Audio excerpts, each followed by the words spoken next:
morning, good afternoon, and hello, folks. Welcome to another campaign update. My name is Fina Benon, and I am the U.S. Senate candidate for Florida, running on that Libertarian ticket, trying to turn the U.S. Senate gold. And today we've got very special guests. As always, we have the one, the only, the original, the never diluted, always full strength, always the right measure, Mr. Mike Scott. Good morning. I'm feeling diluted this morning. I told her I woke up in pain. And pain gets me cranky. But we are back. We are back on the trail. I was out campaigning and driving by, and an Angela also Brooks bus came up behind me, blaring music out as loud as she could. I'm trying to talk to folks, and I was drowned out by my opponent, by money and loud crazy distractions, and nothing was said and nothing was gotten across. I thought that was a metaphor for my entire campaign. Oh my god. Early goodness. voting sites. Yeah. You were going to early voting sites? Yeah. Were you handing out, you got like little pamphlets you were handing out to people? I had them. I passed all those out at an impromptu, I was on the radio up in Frederick again, and they said there was a veterans event where they were at a ranch full of racehorses. So it was a VFW put it on, and I happened to go there, and I met all those guys, and I forget the name of it, but it was a really good time. And I got to see a bunch of old retired rescued racehorses out on this gorgeous ranch, a bunch of veterans. Took some video. Did you get pictures? Did you get some video? I got a little video. You know, I'm not good at transferring stuff over. I had a lot of fun this weekend, so it was a good weekend. You know. I'm glad you're having a good weekend. You're doing something that I wanted to do for my campaign, which is travel around the VFWs. Yeah. And really connect better with the with the veterans out here. And you know, you do what you can. You do what you can. And there's a chat here. Joe Ganoush said the Mike campaign got some help from the duopoly PAC. I did. I got some. Oh, I got a thing on that. Wait, I put that on there. Yeah. There you go. Somebody, I guess it's a Saving Western Culture PAC. I have no idea who they are, but thank them. And the reason I say I have no idea if they were trying to help me or not is they linked me with pro-pardoning President Trump. Like, I have no idea if President Trump is pending legal charges again. I know a 27th lady said he grabbed her, but nobody seems to care about that stuff, so I'm not sure. So you remember, but I think it's Sonia. You remember Sonia that's running for Sonia Agora. Yeah. She had some PACs sending out misinformation on her behalf as well. Well, Ted Brown went and found him because he got a couple of mailers sent out for him too. And again, we're not sure if they're trying to pull support away from the Republicans by saying I'm a viable alternative, or if they're trying to scare Democrats by linking me with the former president. Like I said, I don't know who they are, but I've gotten like 4 or 5 emails and phone calls, and only one of them said they wouldn't vote for me, and that's because I guess that crab at the top is not a Maryland blue; it's an invasive species. So they said since I didn't know my crabs, I wouldn't get put in. And I'm like, I didn't even. It's not my poster, man. It says not authorized by any candidate. I don't know those guys. Wow. But I appreciate, because I got 4 people that said they voted for me for that poster. So kudos. So this is I haven't had any good, I haven't had no PACs come at me. So you guys are doing the right thing. Y'all are doing something where you're stirring the pot and you're getting that attention. I've had a little bit of media attention this past week, and a little bit mixed. So there was a CBS article came out that was talking, what's on your ballot in Florida. And I think that between that one and the Orlando web newscast that just kind of like copied and pasted everything from my website, which thank you for doing that. That's exactly, my words. And thank you for putting just copy and paste. And I'll take that all day long. Every day. Yeah. And but the CBS one was the national one. And of course I get a paragraph compared to like the paragraphs of the other parties. But they spelled my name right. They had my profession right. They had some issues on there. None of them are like my big core issues, but they did do their research on it because they put like out of my 3 issues that they named, of course, for the other candidates, they put like, I don't know, 10 issues that, important things that I cover too. But they put one that was different than everybody else's. No one else had criminal justice reform on there, which is essentially the job of the government is criminal justice system. Yeah, it's one of the few things I don't think should be privatized. Yeah. So today we are going to be talking about decreasing the size of government, folks. This is going to be a good episode. I have a quick campaign update to get through, folks. I've been on the road. Oh my goodness, I've been on the road. So I'm just going to go ahead and play it. I'm going to go ahead and play it. I'm Benoit, and I approve this message.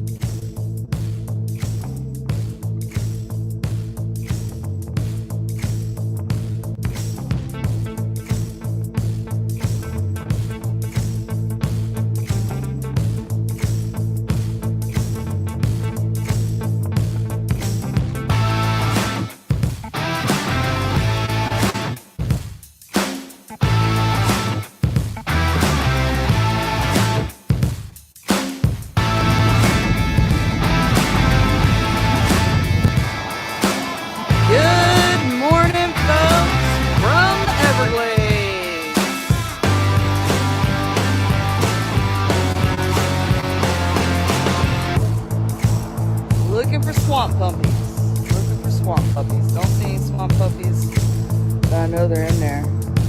I know they're in there. Good morning from the Everglades.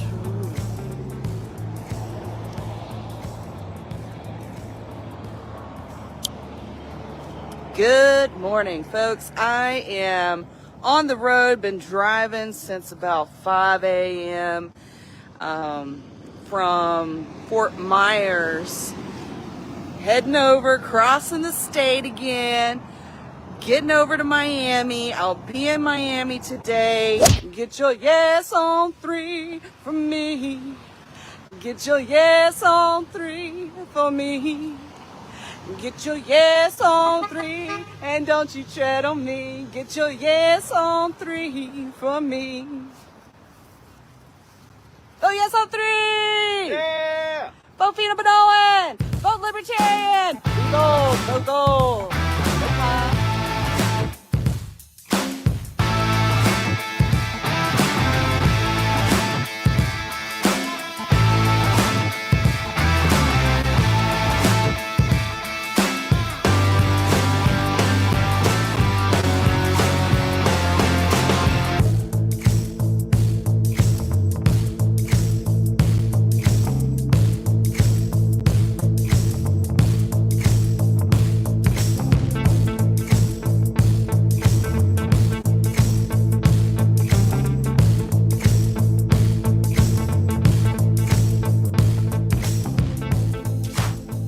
Get your yes on 3 from me.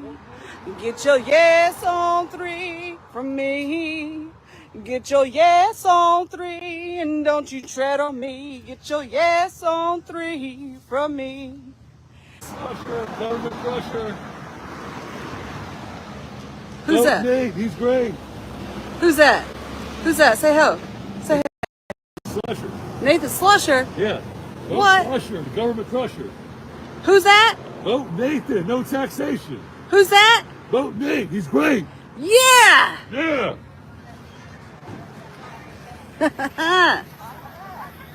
What's up, folks? Doing a little sign waving out here in Titusville this time. Vote Nathan, no taxation. Who's that? Vote Nate, he's great. Vote Nate, he's great. What? Vote Slusher, the government crusher. Vote Slusher, the government crusher. Yeah. Yeah! Vote Libertarian. Hey.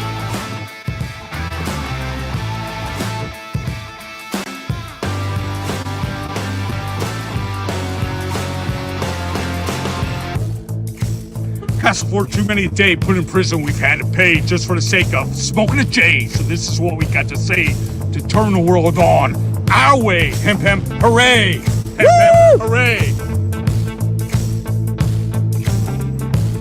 Can your U.S. Senate candidate change your own flat tire? If you voted for me, that's a yes. Going. It is super flat. My hand up. What's your name? Carlos. All right, Carlos. Thank you for helping me with my spare tire. Oh, you're welcome. Anytime. Crazy, awesome campaign out here in Florida, taking it to the max. You think we're done? We ain't done. We ain't done. This is just a little hiccup in the road. Yeah, we gotta see this. Hold on.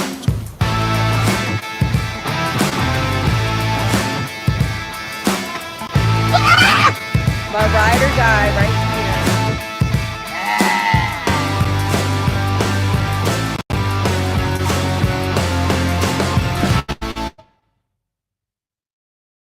Yeah. All right. So that was my campaign update. 4 brand new tires later. And folks, I'm gonna put this, I'm gonna tell you a couple funny stories. So there was a spot in that video that I trolled the Republicans and Democrats a little bit with.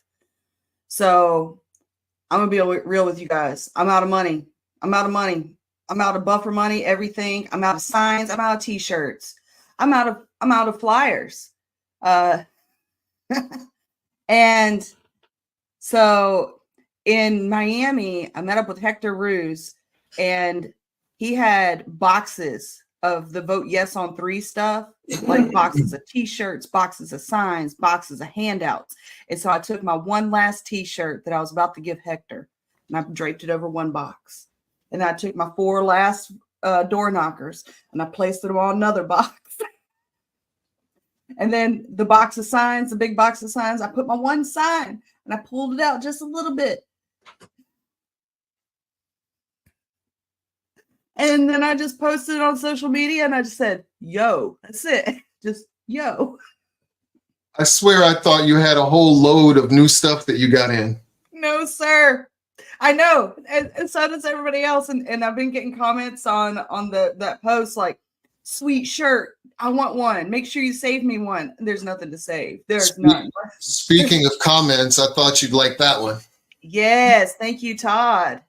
Yeah. And okay, so something kind of really cool happened. So I left my car out at Costco after I got the flat tires because I couldn't get on 95 with a donut. No way. And so I left my car at Costco overnight. And then when I came back the next morning, they knew who I was. Everyone at the tire center, they were like, yeah, you got our votes. We saw your car. And we were like, hey, we voted for her. And then, you know, while I'm waiting to get my tires changed and everything, I'm walking around Costco. I had people coming up to me saying, hey, I voted for you. Another guy who used to be involved in the party even ran as a Libertarian many years ago. He was like, hey, I voted for you. I know you. Shook my hand and everything. And I don't know who this is. This is good. This is good. And folks, if you want me to keep going, I would like to. I've got another event coming up in this weekend. But before that, I'd like to hit up the Panhandle one more time. But I'm going to be real with you guys. Like that $700 for the tires, that came out of my family money. And that's after a $1,500 fence repair that we did for the hurricane. So our funds are a little tight. So me getting back on the road right now, I don't have a buffer of if something were to happen. And, you know, the campaign funds, I'm literally like, if the Ramada Inn and Quality Inn does not return my deposit soon enough, I'm not even going to be able to check into my next hotel in Mount Dora. That's how low on funds I am. But that's a good thing. If you have a whole bunch of money left over at the campaign, you didn't do a good job. If you have a whole bunch of material left over at the end of the campaign, you didn't use your materials. And so I feel pretty good that we're out of stuff. I'm just trying to, you know, maybe scrounge up maybe $500 to get, you know, to have a little buffer of I'm going to the Panhandle and I've got this Mount Dora thing, which is the CanaFest this weekend. And, you know, the buffer of $500 would get me feeling safe. feeling safe on the Have you road. taken care of Dallas already? Dallas, Yes, right? I have purchased my Dallas ticket, my Dallas hotel. So we're good for that. So here we are. So, anyways, we have great guests today. This is part of the goal to have all the U.S. Senate candidates on campaign update with an update. And today we have Phil Anderson running for U.S. Senate for Wisconsin. So I'm going to bring him on, and please, folks, please give Phil Anderson a round of applause. Thank you. Thank you. Hello, hello. Hello.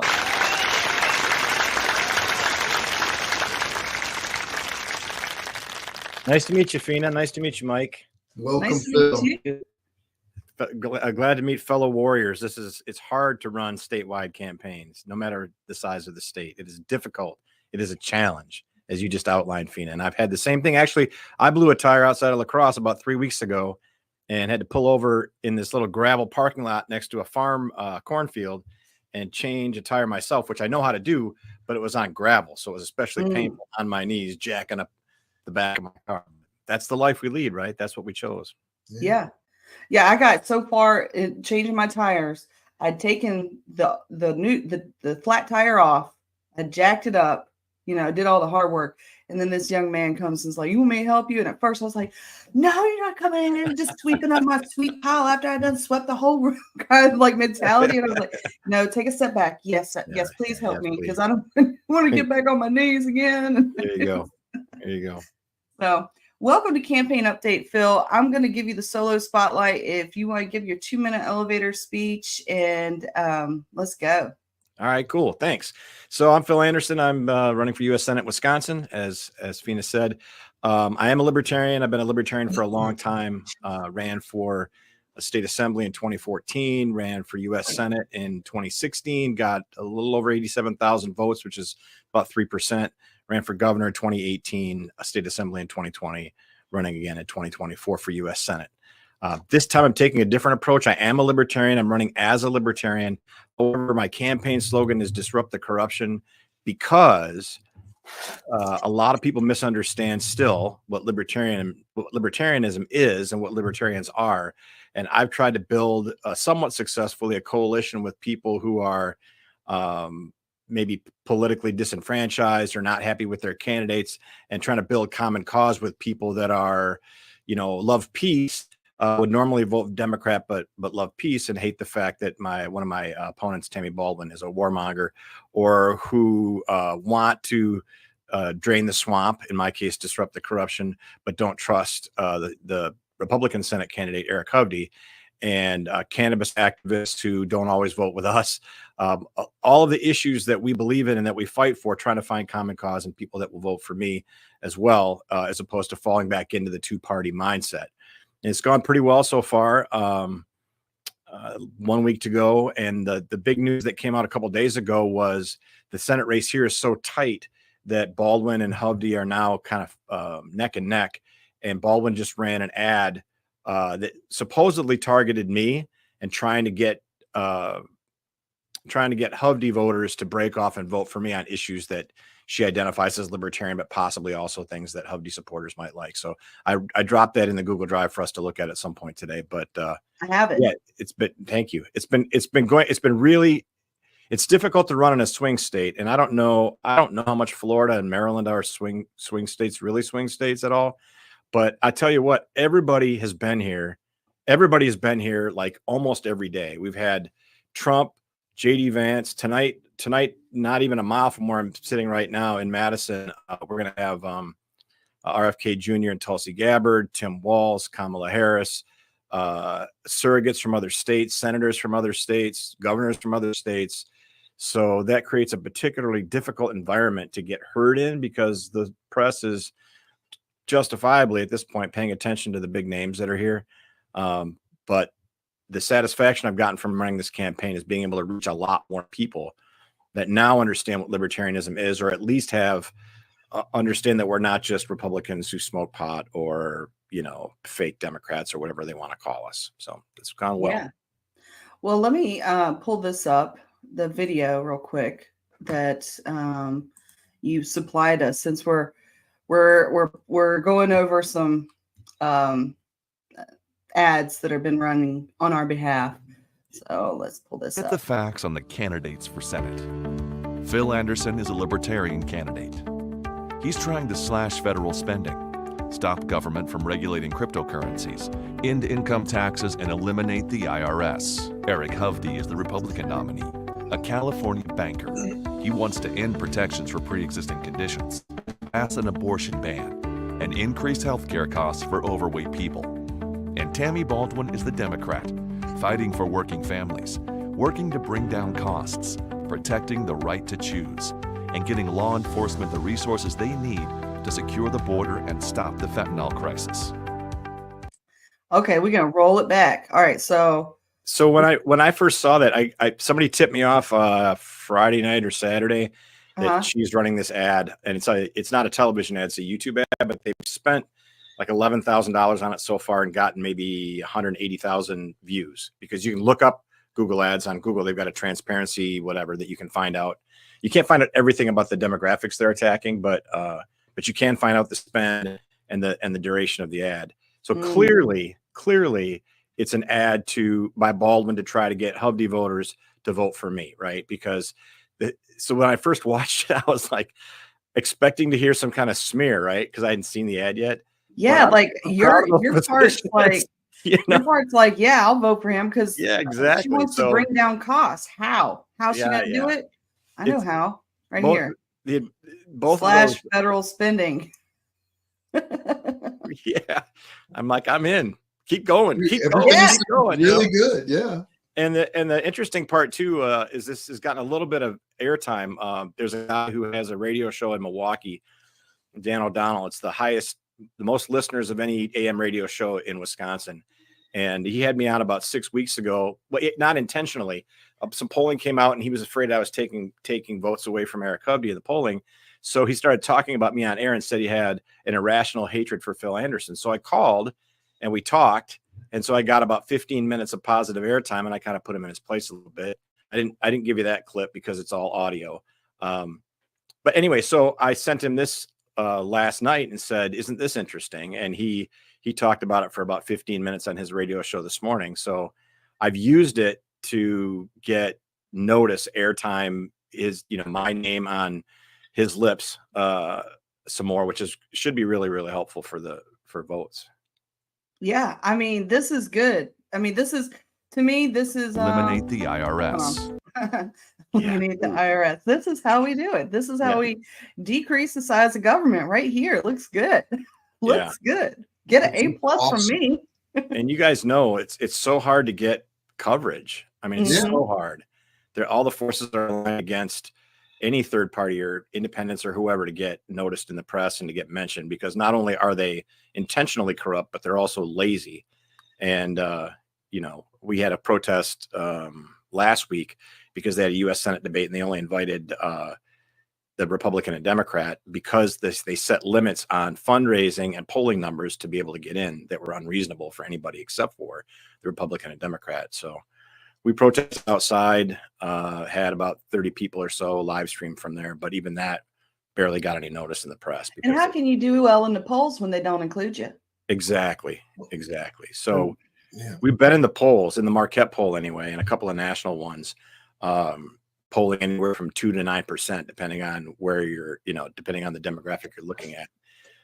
But what's happening, because everybody's here, that the whole don't waste your vote, this is the most important election of our lifetime, that person can't win is just in the air here. It's everybody, all Democrats, Republicans, media members are saying it as a way to make sure that in that razor thin margin between my duopoly opponents, that they're gobbling up every possible vote they can chisel away from me.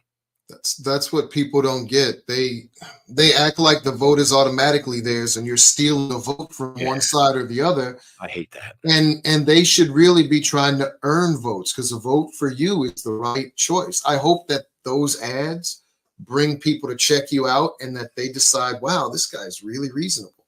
So yeah, I've been running, like I mentioned, this is my 5th election cycle, and every single time I get you're stealing votes from somebody, and I'm like, well, you should get a better run better candidate. candidates. Well, that's the thing. That's I work really, really hard for the votes that I get, really hard, and spend a lot of my own money, and beg people for money, and that's not the case for the Republicans and Democrats. They automatically walk into a state, and every county's got an organization full of bootlickers who are ready to serve whichever person is wearing the R or the D. And maybe Even the if they're Libertarian Party flawed. will be, maybe the LP will be that way someday. I don't know. Not bootlickers, of course, but maybe we'll be organized and bigger. But right now, that's just not the case. They don't understand the game's divide and conquer. That's why they run such reprehensible candidates, because you vote out of fear. And once they got you saying, I'm a Democrat, I'm a Democrat, I'm a Democrat, you tend to vote that way, and you ignore the fact that they're raising the debt, they're raising the deficit, they're partnering up to their billionaire cronies, and they're funding forever wars everywhere. Exactly. I've come to the conclusion, and I don't know how you guys feel about this, but the ads that they're running, both the Republicans and Democrats, are so divisive. I don't like to use the word hateful, but so divisive and so radicalizing in a bad way. I think part of their goal is that people who are undecided or uncommitted just don't vote, are turned off by the whole process. And that's another thing that we deal with as libertarian candidates, is that trying to get people that agree with us, and there are tons, I believe there are a lot, but a lot of them have disengaged from politics because it's so nasty. And they don't see, unless they're really digging or participating in party activities, they don't generally see our candidates. So they get turned off, and then to get them to re-engage, it's not easy. They're not there waiting for us. They spend billions of dollars every election cycle to make them think just that. You have to vote red or blue, or your vote doesn't matter. 2 out of 3 people, somewhere between 57 and 63, 64% say they want a third option. You're providing a viable option. And by the way, before I forget this, FINA, there are 11 of us running for Senate, 11 libertarians. That's why we call it a gold rush. FINA got all 11. You're 11 for 11, got them on the show and got seen. So I'm giving her big up. She said she was goal oriented and she got everybody. And you, just like the other, I guess, 8 candidates other than us 3, all sound phenomenal, dude. We're close. Exactly. We're close on that. And it's been interesting that the last October, the Washington Post came to part of Wisconsin, Door County, which is, if you look at a map of Wisconsin, it's the thumb that sticks in Michigan, because that's a bellwether county up there. And so they, at the time, the polling showed 56% of Americans wanted third-party independent candidates on the ballot. So I went up there and we did an interview. And since then, you can just see. And it was the same. It was the same in 2016 when I ran for Senate, and Gary Johnson was at the top of the ticket.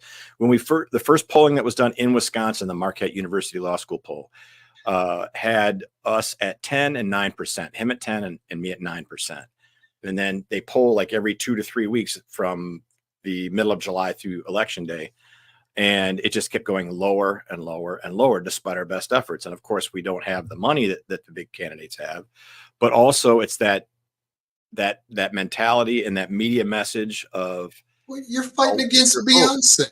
Beyonce's on one side dancing or saying I'm a mother, and on the other side you got Hulk Hogan ripping off his shirt. What are you going to do when the Hulkamaniacs come? We can't fight that. We have to have people who are educated and invested in the outcomes decide they want to see Mr. Anderson go to Washington. Well, and those people know and go to Washington. Those people are with us, but I want to be careful not to sound too negative. But most of the electorate does not pay attention. They don't pay attention, and to the point where it's really infuriating. Really, I mean, I just did, and I'm grateful for this. West High School in Madison, big public high school, their civics club sponsored an all-school event. A town hall for us Senate candidates, and only myself and Tammy Baldwin went.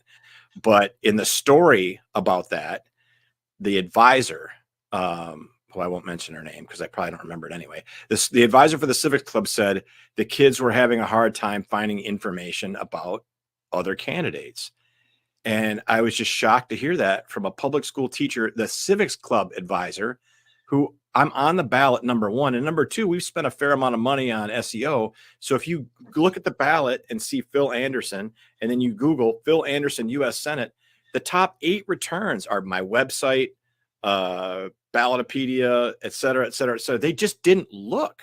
And I'll go even further.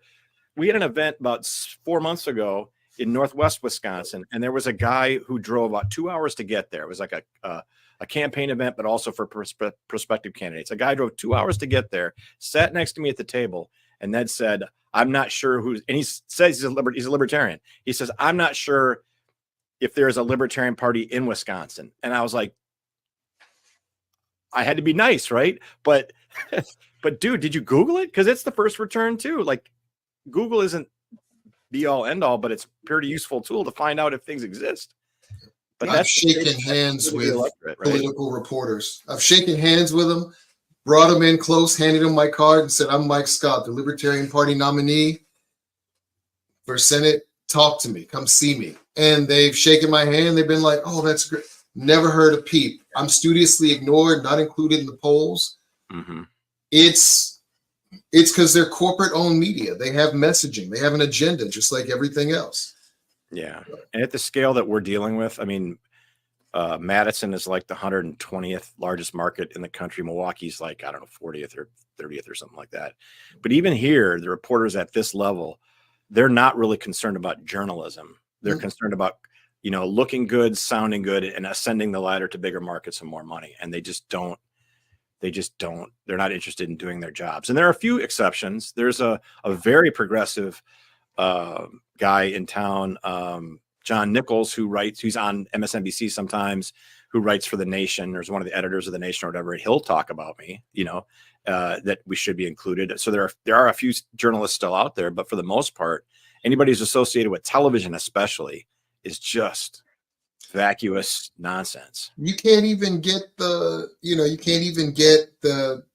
people that are out there that are supposed to be edgy, because half of them support an agenda. But I mean,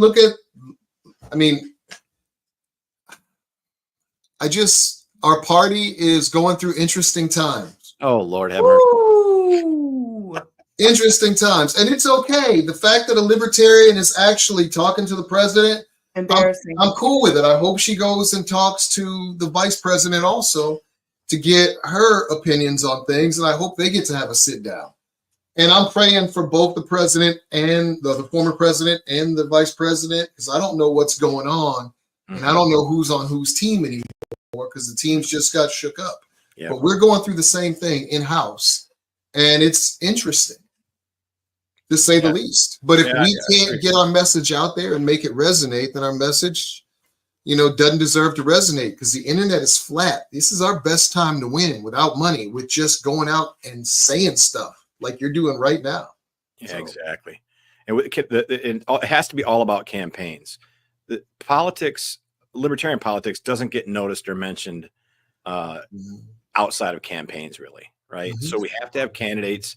We have to support Chase. We have to talk about him. We have to make sure he's mentioned. Whoever our candidates are, like what we're doing now, obviously this is promoting each other, right? Because people will lose interest by about this halfway through November 6th, right? They'll lose interest and they'll stop being even open-minded at all. And it's our job, I think, to continue to run and to continue to fight and to help other candidates run and make it so that we cannot be ignored. So what's like the first bill you pass when you get in? Because we're going to win. All of us are going to win. What's the first bill you pass? That's a good question. I got such a long list. What I think would be the most useful initially, and I don't know if anything I would pass would be likely, but either the one bill at a time or the name the bills, because the public are fooled by names. Oh, the Patriot Act. Well, that's one, yeah, but the Inflation Reduction Act in particular, they brag about all this government spending that's going on in the Inflation Reduction Act, which is a direct cause of inflation, right? So my Democrat opponent brags about money for buses and all this stuff that the government had to borrow money or print money to do, which is a direct cause of inflation, yet they call it the Inflation Reduction Act. Or what's going to happen probably in December, they'll call some spending bill to reauthorize government spending, an omnibus bill. And not only will it have everything that they fought about already in it, it'll have all this other pork in it, all these handouts and earmarks and all these other things. And it'll be, if it's like in previous years, it'll be right before Christmas, so people aren't paying attention. And that's where the dirty work of government happens, right? It's when things are bipartisan. They're doing it now too. Yeah. Hey, we went past 35 trillion July 29th. We're already over 35.8. So they've spent borrowed and sent over $800 billion in under 3 months. And because everybody's arguing over who should win the election, we're not paying attention to their corruption. Well, there's an interesting story back in 2016 in the New Yorker, I think, called Thomas Massey's 500-yard dash. And I'll try to make it short. But basically, everybody in Congress, when they're in their office, they can directly see what's going on the floor of the House in case they need to go vote, right? Mm-hmm. So the story said that Massey, who is kind of a libertarian, I wish he was in our party, but he would sit in his office, and when he saw some voting going on that didn't have a quorum, he would run over there and request a roll call vote. So apparently it's common in the House of Representatives to only have 80 or 100 people there on a day where there's nothing newsworthy happening. Both the big parties are represented in that. And whoever's chairing, usually not the speaker, but maybe the majority leader or the whip, they're passing this legislation that is good for all the donors of both parties, right? They're passing things, and they're passing it without roll call votes. They're passing it on voice vote or whatever, by acclamation. So he runs over there when he sees that going on, or at least he used to back in 2016, and requests a roll call vote, which is, as we know, because we're libertarians and because even if we didn't want to, we had to learn about Robert's rules a little bit. It's a privileged thing. So what they'll do is they'll withdraw the vote rather than have a roll call vote, because the roll call vote would do two things. There'd be representatives voting for things that they probably claim they would never vote for or support, and it would show there wasn't even a quorum there. And that's a relatively common thing. As a matter of fact, it happened in the Senate just this last cycle when my Democrat opponent, Tammy Baldwin, was trying to pass the Restrict Act, which would have outlawed TikTok, to make it a short story. And they tried to do that at 11:30 at night, and Rand Paul requested a roll call vote, and there was only like 35 people on the floor of the Senate. They didn't even have a quorum. So that's, and I'm not propping up those two gentlemen, that's not the purpose of this story, but that's to tell what actually happens in government. We're not represented. The system that we think we have is not operating how it's supposed to. They're cheating the system. They're cheating all of their people that they're supposedly representing, and it's just broken. And so one of the things that I get asked, I'm sure you guys get asked the same thing, what could you possibly do as one or two or three libertarian members of the Senate? And one of the things would be, I'd sit my butt down on the floor, not on the floor, but and just wait and not let that stuff happen. And that would be, if I had to camp out there, that's what I would do, and make sure that the roll call votes were requested when there was that BS going on, and make sure it didn't happen. And that would be progress. So the guys at Costco that changed my tire, and they were like, "Hey, we voted for you." They told me their rationale, and they said a libertarian in the U.S. Senate would be that swing vote for the people on the things that are good and that a lot of people want already. So when Michael, when you asked, like, what's your first thing that you would, what's the first bill that you'd vote on and try to pass? Like, mine for me is easy legalization of cannabis.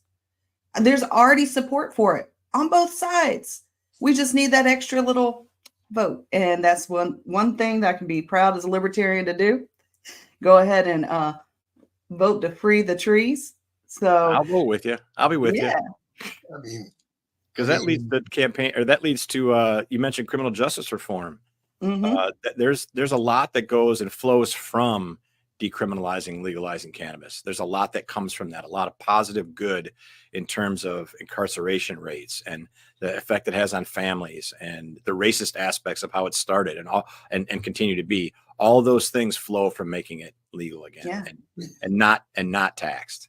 And there's no victimless crimes. Exactly. There are no victimless crimes. Right. And actually federally legalizing it, because the only place, I think it's University of Mississippi, they're the only place that can test it. And the stuff that they test isn't what people smoke out on the street. So we could actually get some testing in, and maybe we could explore for the medicinal qualities too, because it's an edible plant or an edible flower, edible seed. It's a medicine and an intoxicant.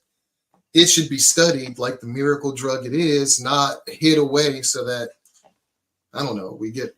But not government funded science though, because we know what happens with that.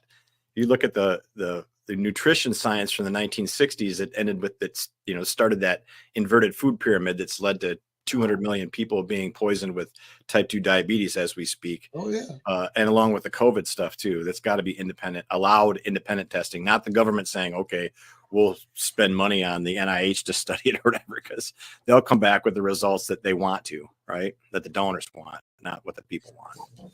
That's the thing right now. A representative republic, you're a minority voice, you're a minority voice, I'm a minority voice, not BIPOC in this case, but minority is in numbers. If I'm polling 6 to 8% or whatever it is, then that's 6 to 8% of the people who like what I have to say. Therefore, what I have to say should be shown, because we shouldn't have a tyranny of the majority. We're a republic.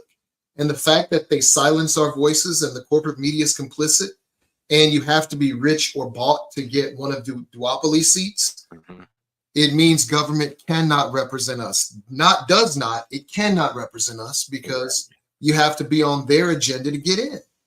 Exactly. And it's so brazen now, right? The whole process for both presidential primaries, the whole situation was so obvious. They didn't even have one. They're not even hiding it anymore. And Democrats don't care. The party of democracy. Woo! It's shocking. It's shocking what people will believe, right? Despite the evidence that's directly in front of them, it's shocking. And that's in a grander sense, that's what we're really up against, is people that have been conditioned and who have an identity and a worldview that involves them believing that they're more patriotic or virtuous or whatever by being a Republican, or more kind or smarter by being a Democrat, and breaking them out of their own identity that involves, voting for whichever candidate's put in front of them. That's the tough nut to crack. We'd have all our talking points, and we know we're right, and we know what we're trying to do, and we know it's good for America and Americans, but people just would rather live in a comfortable illusion. No matter how much evidence is put in front of them, they'd rather live in a comfortable illusion than to have to make an uncomfortable change, even if it's for truth and even if it's for their own benefit. It's a very abusive relationship that the American people have been conditioned into being in, where they don't believe they're being abused and they still believe they're being serviced by this system. And you're in an abusive relationship with your government. Yeah, it's terrible. And it's the same. And this is not to reduce and I'm careful, the audience that I make that analogy with, because it's obviously actual domestic abuse is very, very serious. One of the most serious things that can happen, but it is analogous. Definitely the way that people react to their abusive government or their abusive party being told the truth on, and they're like, no, or they'll be better, or we can't, at least it's better than the alternative, and that whole thing. It's very much that mindset. If you haven't read Influence by Robert Cialdini, you should read it. It'll put a lot of this stuff in perspective, and I'm still mad at the guy who had me read it. Well, maybe after I've got a stack of books like that high next to my bedstand that I've not been reading for a year and a half since this campaign, but I'll add that to it. I listen while I'm riding now, so yeah, it's more listen instead of read lately. But yeah. So Phil, you said this is your sixth race. Fifth. What other or fifth race? Sorry. What other races have you done? I ran for state assembly twice. and for U.S. Senate in 2016, and for governor in 2018. Nice. So you are experienced. This isn't your first full state race. You know the game. Yep. What has been the most rewarding experience out of all your campaigns? Well, in this particular one, well, first of all, it was finding libertarians in 2016, and having Gary Johnson, a relatively well-known candidate, at the top of the ticket really helped. So he got about 105, 110,000 votes, and I got a little over 87,000. At the time, I only knew maybe 200 libertarians. So the fact that all those people out there voted libertarian for whatever reason was wonderful, and it became my goal to try and connect with as many of them as I could. But in this particular cycle, finding people who agree on the problem, maybe not the solution, but there are a lot of people out there that know that the government and that the two-party system is broken, and they still, to a certain extent, participate in it or hold their nose and vote for their preferred or least hated duopoly candidate. But at least we're finding people who agree and who recognize that it's broken. And part of my vote total and the people that have been supporting me this time are non-traditional. They're not libertarians. They're people that agree that we've got a problem and are willing to work with me. Peace marches, cannabis marches, Bitcoin events, that sort of stuff. They're willing to work and support because they understand that at this point, if we're going to solve the problem of a massively tyrannical two-party system, that those of us on the outside, to a certain extent, have to work together and maybe not channel each other's messages, but certainly support and be willing to open our minds to supporting candidates who we don't agree with on solutions. But my point has been all along, and that's why disrupt the corruption is the motto. And that's actually going to be on the ballot and not libertarian. In Wisconsin, you have the choice between putting your party affiliation on the ballot and putting a statement of principle. So I decided a statement of principle because libertarians, because I've run and I've been the state chair and on the LNC, et cetera, they know who I am. So they're going to vote for me. They're not going to misidentify me. But those people who realize that corruption is the massive problem in the government are going to vote for me too, I think. And so having reached those people has been very satisfying. And my point has been that none of us have a chance of even being heard in the process, in the media, on the floor of the House or the Senate, in the floor of most state houses, if we don't work together to at least break down the duopoly wall. And the response to that message has been positive. And we'll see how it goes on election day. Because as I said, the countervailing winds are don't waste your vote. It's, the Trump, as of today, I think, or yesterday, the last poll that came out had them, Trump and Harris, dead even at 49.8%. That exact number, 49.8 on each side, and the Hubby Baldwin race is about that close too. So it's going to be hard to. I'm just going to throw out there that the race goes not to the swift. Winning is up to two things. If God wants you to win, He'll find a way for you to win. And we don't need millions to spend. All you need is the people to vote because your name is on the ballot. That means they have 1 out of 3 to pick. And if they're tired of the status quo, I mean, Maryland is solid blue. Votes for Republican candidates for most of us is just a waste if you decide to vote Republican. But nobody tells that to them because they want it to be a two-person race, and it's not. You're in the race, you're on the ballot. They should vote Libertarian because I the corruption. And one of my other messages too is to not think about just this election cycle. So if you vote for somebody that's in a small minority of votes, that means something. That shows that there's support for those ideas and for those candidates. And that doesn't get buried in the results that go to the duopoly candidates. And so that can build momentum from cycle to cycle. So that's what, if we want generational change, radical change to happen in the federal government or anywhere, we need to not just think about, I would rather have one of the duopoly candidates win for whatever reason. So I'll vote that way because that still results in, the tyranny of the current governmental system. Nothing changes. Everything's the same. We have, you know what? I'm not even going to bring that up. We keep arguing the same thing. I call it God, gays, and guns, the 3 Gs, and now reproductive rights is in there. We argue the same things again and again. Immigration, Social Security, nothing's fixed. because power lies in the argument, not in the cure. Yeah. Right. So, So we've got some comments from the audience I want to go over just a little bit. Joe Hanush asked, who was that wild guy promoting Nathan Slusher? I believe that was a candidate too. He's a candidate out in Volusia, and he's running for House of Representatives out in Volusia for Florida, and he's on your ballot if you are in Volusia. If you know Joe Hanush out in Volusia is on your ballot. So there's some more. Hey, is Mike's necklace on the ballot? And then Mike's necklace was featured on the LP social media. It should run for party chair. a superhero needs a recognizable symbol. It's just a cross. Yeah. And then Joe said, and this was about Joe is a Twitter champion. Every time they bring something up, Joe, I want to meet you in person someday, Joe, because he tweets about my campaign almost as much as I do, which is beautiful. Yeah. And I'm sure he's doing that for all of us. That you're doing the Lord's work, Joe. Mm-hmm. So he said, I would vote for Phil if I was in Wisconsin. No need to convince me further. And that was over your smear campaign video. Well, Joe's been supportive for months, weeks, if not months. Elizabeth Cochleard up in Indiana said, imagine if the LP put as much pride in our candidates. And I think she was talking about the picture, the Angela picture. The picture with our party chair sitting down with a former president.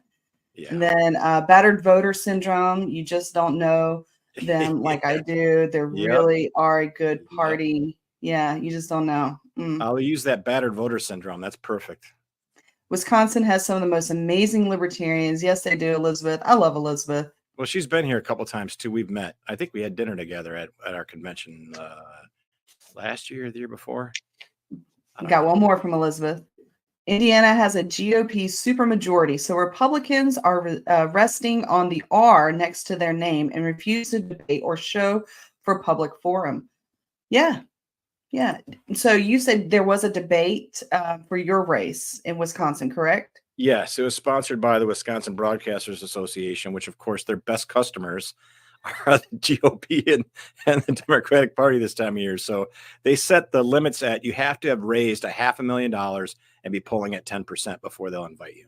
So $500,000. So we had a shot based at 2016. We didn't poll at 10%, but $500,000 is a lot of money, obviously. $500,000, I could win Florida. I feel like it. As much as money as I've spent and I've done as much damage as I've done in Florida, $500,000 I could win. I feel the same way. I could win here too. But there was only one debate, and they used to be, that the League of Women Voters or other organizations would organize debates, but none of them does it anymore. It's just this one debate between the two duopoly candidates, just the one, and nobody else is sponsoring any.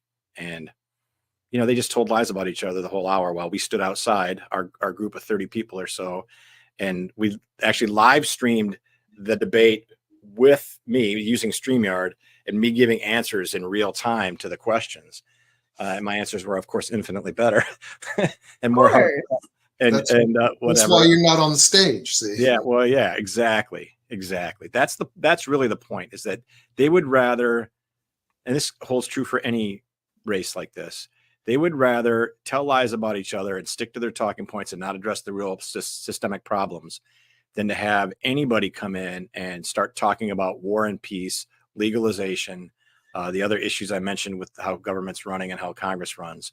They don't want any of that because the donors to both big parties, that's the way they want things to be. And they don't really care that much whether it's Tammy Baldwin or Eric Hovde in the Senate. I was going to say the really big donors are putting money on both. Oh, exactly. And as long as I think the main two are the war machine and the Fed, as long as those two are not challenged, then everything else can be argued over, because the donors don't really care about abortion, or maybe not that much about immigration. I don't know, whatever it might be. They really care that the war machine continues to chug along and kill people and make a ton of money, and that the Fed is continually there to prop whoever up and distribute newly printed money to their banker friends.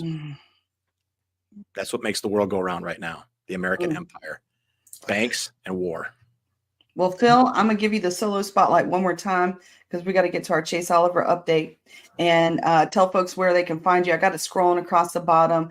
Your last words, last remarks, get out the vote. Go for it. Yeah, listeners, please. And I'm sure if you're listening to this, you're probably either have voted or will vote Libertarian. Stick to your guns and treat this as something that you talk about to your friends and neighbors as if the house is on fire or there's a rabid dog in the neighborhood. This is not, it's not time. It will never be time, probably anytime soon, to be quiet or to hide your libertarianism or your willingness to tell the truth about things. And be gentle, like Nick Sarwark says. Don't be an a-hole. I can't believe I'm quoting that guy though. But tell the truth, and sooner or later, the truth will prevail, and we will prevail. And even if not, then you could live a life where you'll know that you've lived on your feet and not died on your knees. You can find me at Anderson for U.S. Senate. If you go to the main page there, you can follow me on Facebook, on Twitter, on Instagram, on all of the things, TikTok, etc. If you have a few spare dollars, first give them to Fina.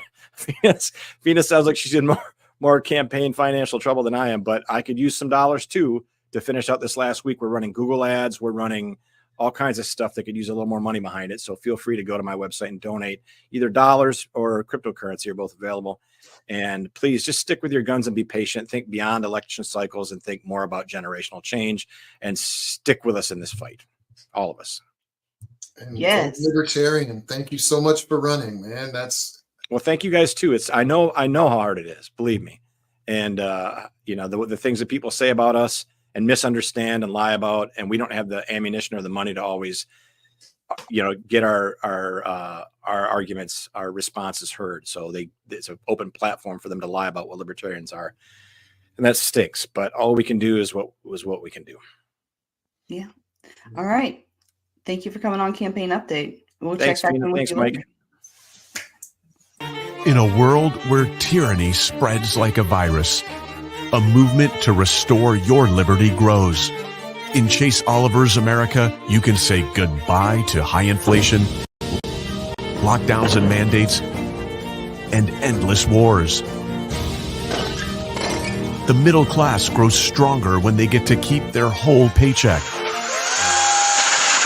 More and more people are waking up to the fact that the two-party system is really a one-party system in this country. Both of them have been driving up inflation. Both of them run debts and deficits every single year that causes our Treasury to print trillions of dollars. Now, the 2024 presidential nominee for the Libertarian Party is Chase Oliver. He could make a difference. We've tried to work within the system. We've tried to compromise. It's time to dare to be different. It's time to build a competitive third party. Stand up and say no more and take our freedom back. I'm Chase Oliver, a candidate for president, and I approve this message.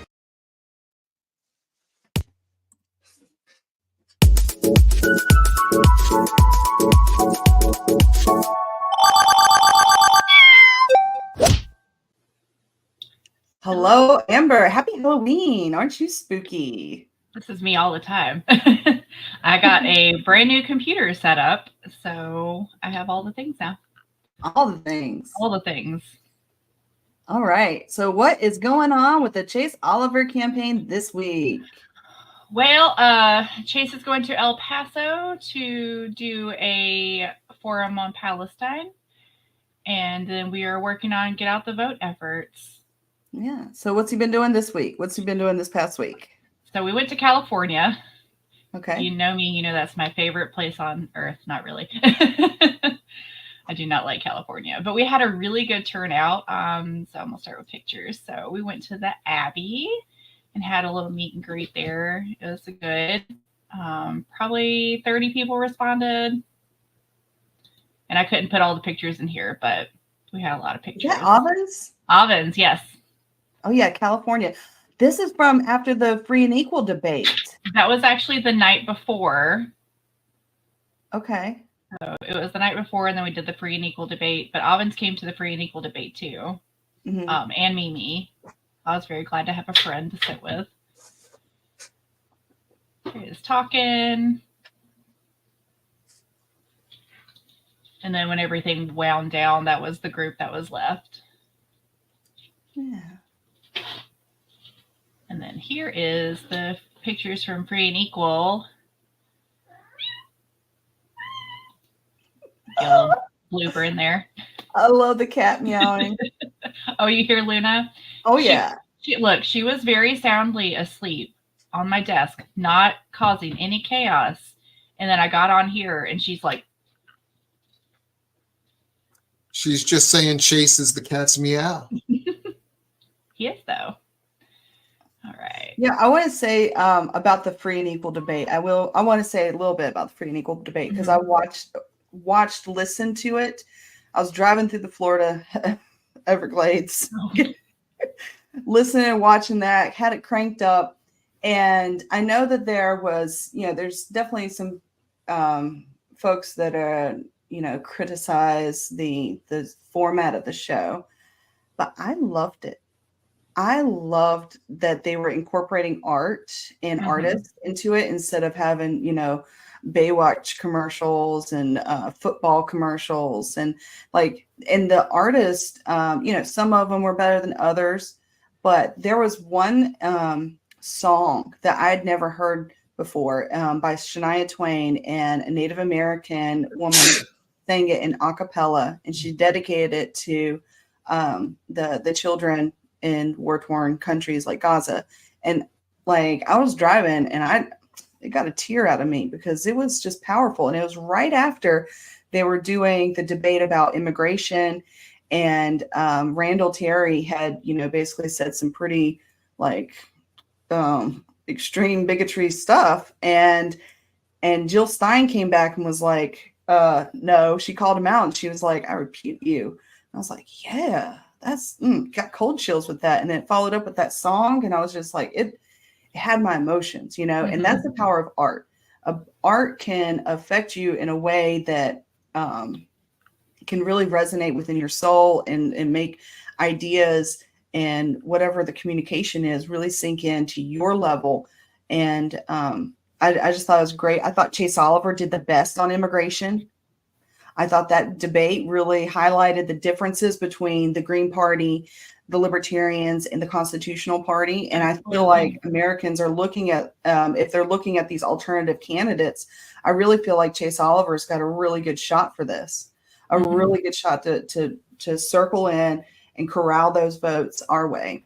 And I thought he did great. Like I said, the best immigration responses came from him. And no one else is saying the things that he's saying.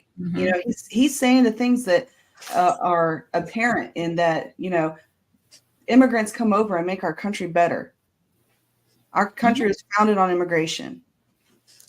No one here is, truly native unless they are Native American. We are all, products of immigration in one way or another. And, we make the best of what we have and what we do. And gosh, I just really thought it was a really good answer. Anyways, go back to Chase Oliver update. He was the best. He's the only libertarian on the ticket. And he's by far the best on social and financial. I just don't understand. And Chase has a lot of charisma and is very well spoken too. So I think that helps with his messaging a lot too. Absolutely. But with the commercials thing, so they were streaming on C-SPAN and Scripps News. So they had to fill those commercial breaks. So what you would have seen on C-SPAN was completely different than what you saw in the live. So, but anyway, where did I left off at the funny picture? Yeah. Okay. So then we all went to North Carolina, and I didn't get a whole lot of pictures there, but these are all people that just popped up and was like, oh my gosh, I'm voting for you, or I already voted for you. So that was really cool. And that couldn't have been a better way to end my Chase tour. Yes. North Carolina's strong. We had a North Carolina candidate on last week while you were out. And it was Bob Drake from, he's running for North Carolina auditor. Totally the most qualified person on the ballot to be an auditor by a long shot. And, the Florida fair, or not Florida, but the North Carolina State Fair is just a big thing. Nice gun range time. Yeah. So I got one shot in, and then I sat back to take pictures. But Good Sasha on you. I did pretty okay. I had my glasses on, so I couldn't see anything, but I still hit the target. So. Yeah, this is one thing I love about Libertarian candidates. We always have a range day. We've got range days. You know, the Republicans try to say that they're pro 2A, but where's their range day shoots? You know, where's their photo shoot with a gun? Yeah, where are they even saying that they're, you know, that they even own a gun? Well, this was a charity thing. So you pay like $5 to shoot one buckshot or birdshot, whichever one it was. I think it was bird, probably the smaller. And then whoever gets most of the target either gets a turkey or a T-shirt. That's good. And Sasha got the turkey. Nice. So it was a good weekend for us. And then Mike, and I didn't get any pictures of this. I wish I could have, but nobody has any. But Mike did a town hall, not with JD Vance, but they were doing the same town hall. So he came, JD Vance came on, and then Mike came on, or it might have been vice versa. But that was something really, really big that Mike has done in the past week. Oh, there she is. Oh, there's the kitty.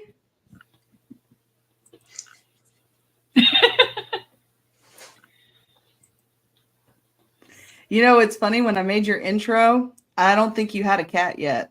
I don't Not think yet. You had one yet. I think I had at that time I had applied to adopt 3, and then when I got Luna, so I had another cat named Lucy who died a year ago. Aww. She was very, very old. She was 17 when she died, so don't feel sad. I knew it was coming. But we always do a family camping trip on Labor Day. Is that the one in September? Mm-hmm. Okay, so she died while I was on that camping trip, and that's the same weekend that I got Luna. So I was like, this is meant to be. Mm-hmm. Yeah. And all right. So what's coming up? What's coming up next week? You're going to be in El Paso. We're going to be in El Paso. So he's on a plane now. So he'll be landing, doing the forum, and then coming home tomorrow. And then we're doing get out the vote efforts in Georgia. So he'll be kind of around the state. And then Monday we are flying to Dallas, and we will be in Dallas for most of next week. I'll be flying to Dallas on Monday as well. Yay! Yeah. I hope they have Texas, if you're listening. As a candidate, this is my 3rd run, and I have kind of a small tradition I do on election night where I binge cookies and milk. And I like Oreos. I like my cookies crunchy because I like to dip them in the milk, and I'm going to eat a lot of them. So if it's possible, can we have some milk available? I'll bring my own Oreos. But I know what's up. Is there Kahlua in the milk? I don't usually drink. Last election, 2022, I did drink that night, and I got a little too toasty for my. It's fine. Okay, so I'm not a big drinker because when I drink, it just like it allows my emotions to take over, and so that could go lots of different ways. You know, it could either mean like I'm taking my clothes off and all that craziness, right? Or it could mean I'm gonna start a fight.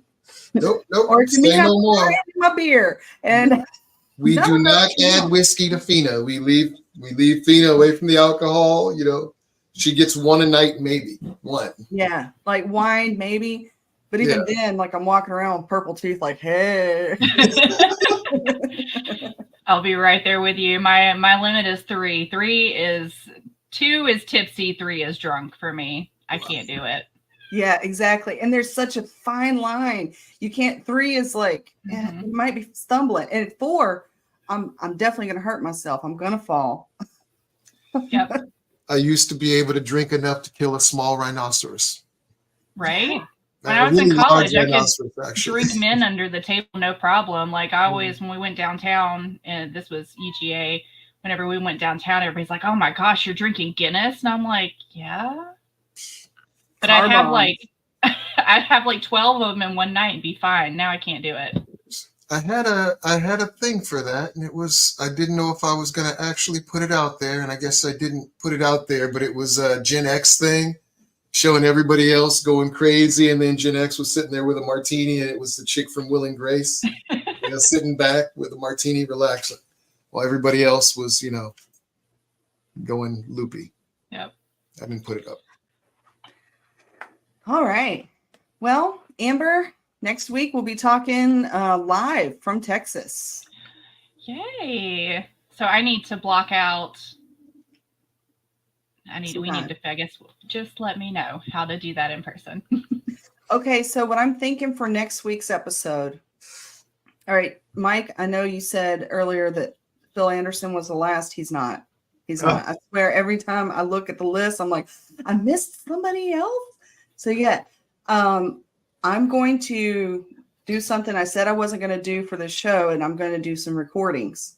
So I want to make sure that I get, so there'll be some recordings that we'll go through. If I can get a live guest, I'm going to get a live guest. Now, Chase Oliver has already said that he would be a live guest. I would love to have Mike Trematt as a live guest too. It's because you're going to be on site. Yeah, exactly. Awesome. Or even any of the Texas candidates that are there. Like, come on. I want it to be more of like a celebratory episode. Mike, you're going to be having to hold down on like the stream and the like getting it going, because I'll take my laptop. I will take my laptop, but at the same time, it's not going to, I don't necessarily trust the Wi-Fi of the hotel. I don't, and plus it might be loud where I'm at. There's just so many unknown variables that, like, I'm going to need you to be the man. I can take producer. Yes. So, oh, look at there. There we go. That gives me an idea. I should bring some audio equipment to Dallas. Yes, please do. That'd be great. We would love that. Yeah. So I'll probably bring my Yeti mic, which is stationary. I don't trust my lapel mics because I've used them before in the past and they weren't great quality. So I'm probably not going to use the lapel mics. Oh, speaking of mics, I love that one. The Libertarian Party. Yeah, there was one of those at the debate, the free and equal debate. Luckily, they didn't catch anything too off color. Just Chase telling us that he sings Journey terribly. I mean, who doesn't? Yeah, I sing it pretty good, but then again, like that's in my wheelhouse. Yeah, it's my vocal range, and I don't have the range. Yeah, I don't have the range.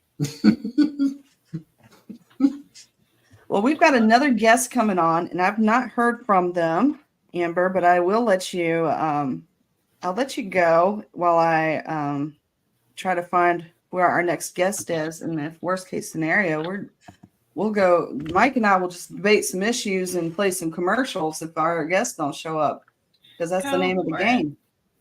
Amber, thank you for coming on, and we'll see you next Tuesday. All righty. Bye, y'all. See you next Tuesday. Bye.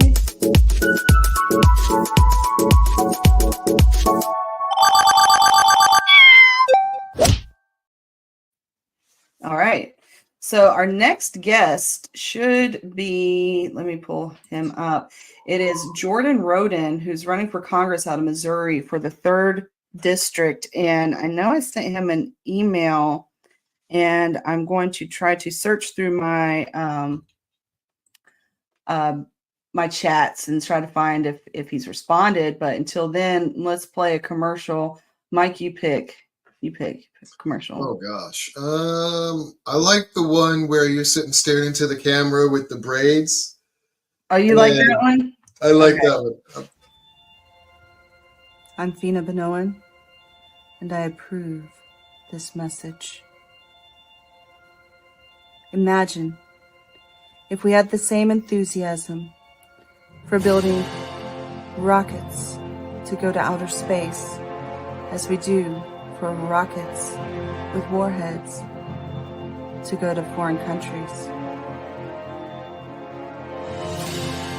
From the moment we knew of our sun's expiration date, our star, we had a moral obligation to our future generations. T-minus 5, 4, 3, 2, 1. Booster ignition and liftoff of SpaceX Dragon, hoisting harmony to the heavens and opening new gateways for international science.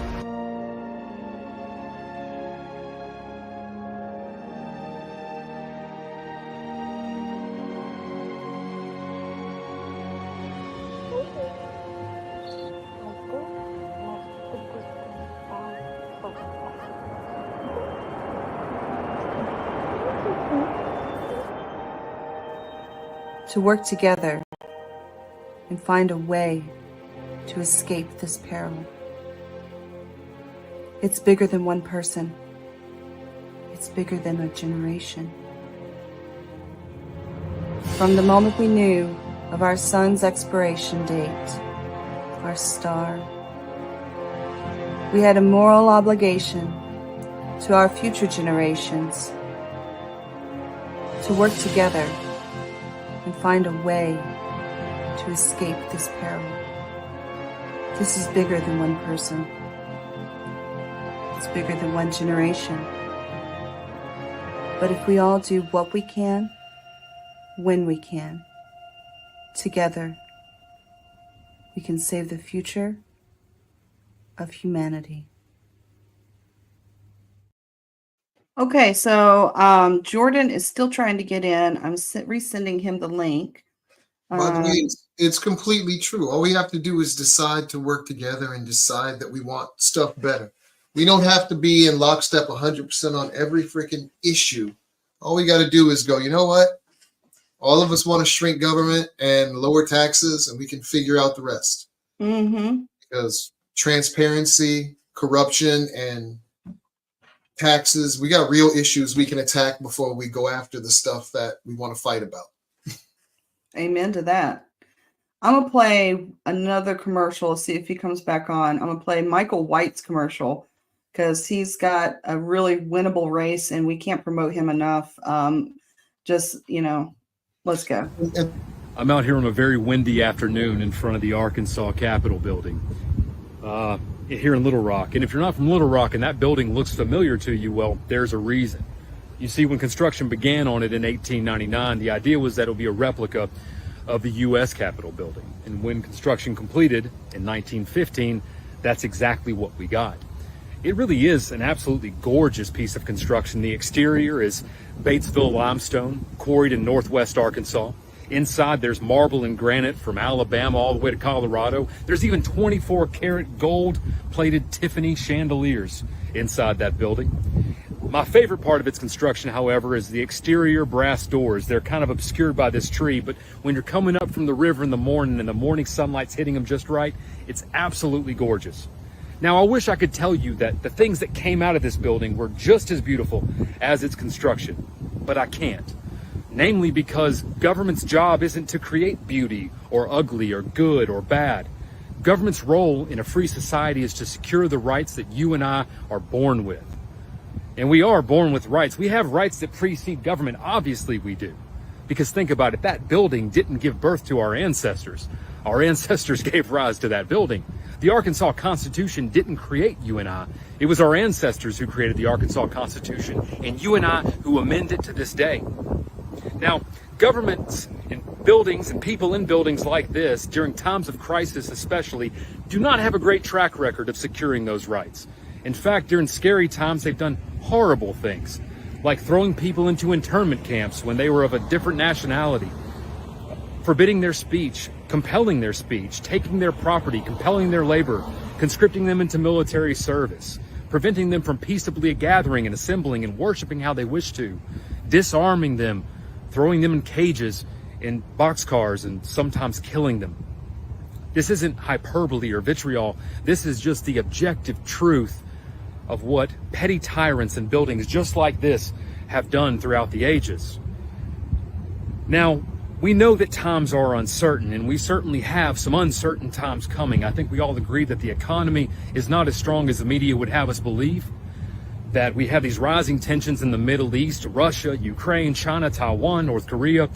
We have a fragmented southern border, And it appears that the federal government has an out-of-control spending policy that threatens the very existence of the dollar itself. And of course, we always are under threat from the very next medical emergency. I don't know what the next thing is going to be that comes to Arkansas.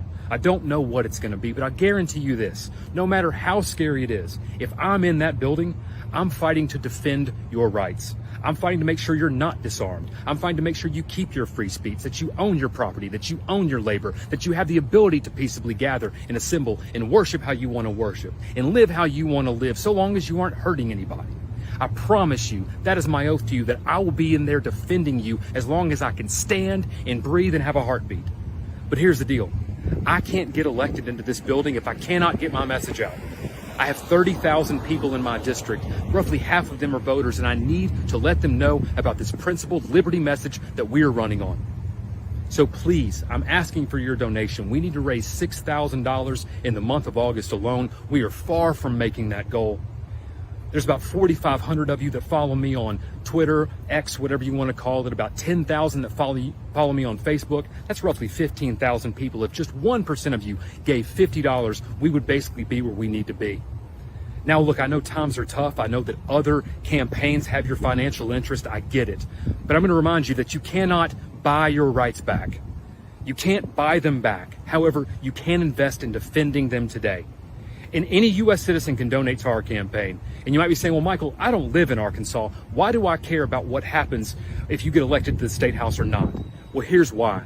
Because this is the most winnable race for liberty in the country, hands down. And the brush fire of freedom that starts the revolution across the country has to start somewhere. And there's no reason it can't be right here in Arkansas. The people of the 75th District, you have a big decision to make.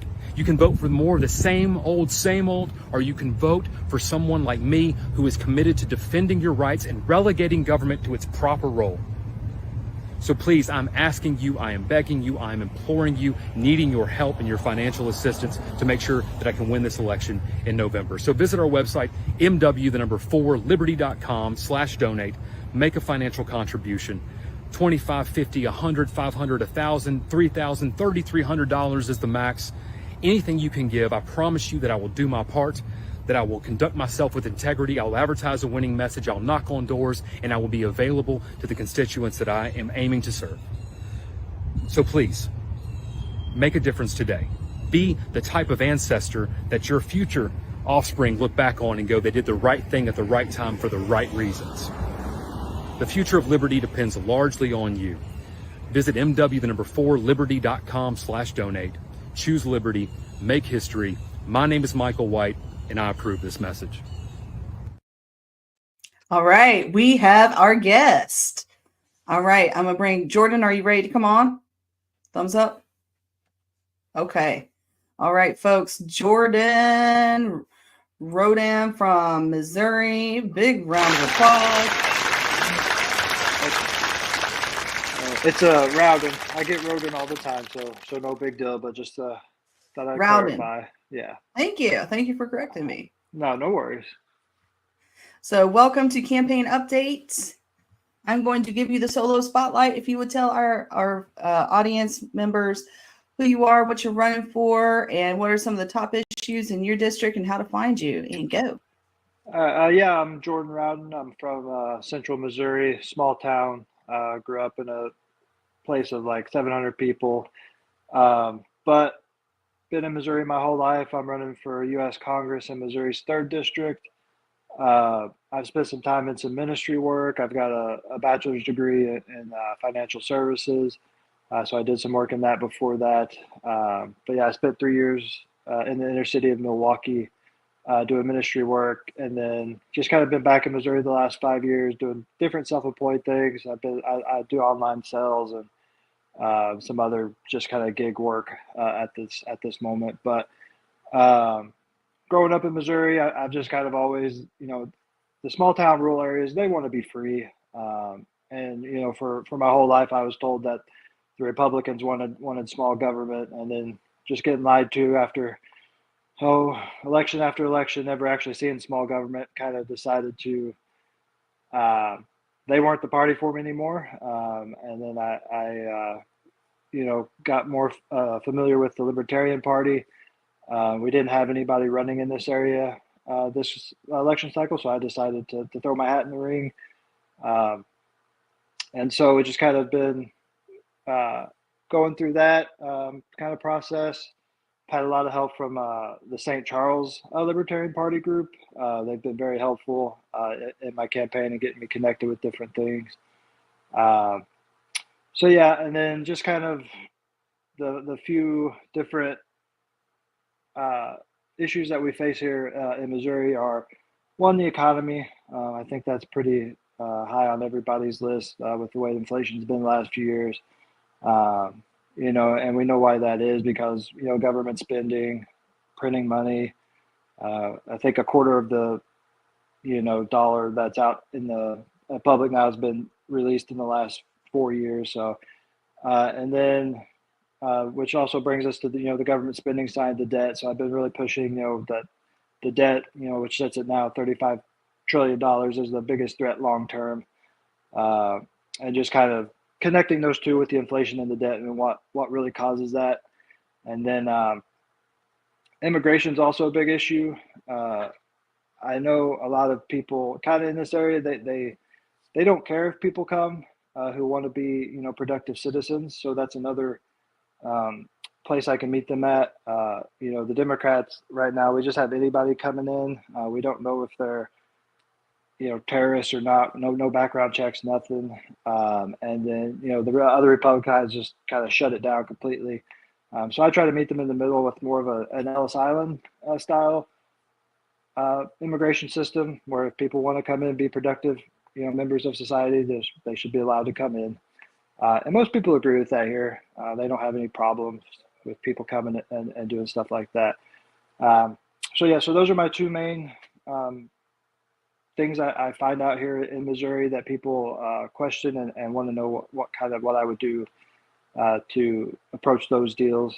And then you can find more of my campaign and more of my positions at jordanrowdenforcongress.org. I see that scrolled across. And then there's links to all my social medias there as well. Awesome. This is a bingo free space. I'm muted. Okay, good. So, Jordan, what's the dynamics of your race? Is it a two-way race, three-way race, 5? Right now we have, I think, just 3, Republican, Democrat, Libertarian.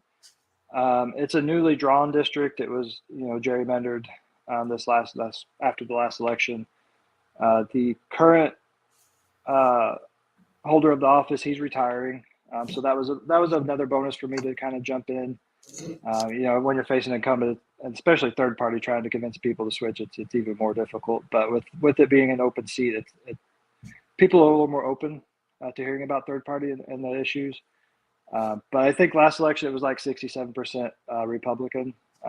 So, you know, I mostly interact with people who are Republicans, and so, you know, just meeting them where they're at and trying to convince them that if they actually want small government, I'm their option, not the other Republicans that they've been voting for election after election.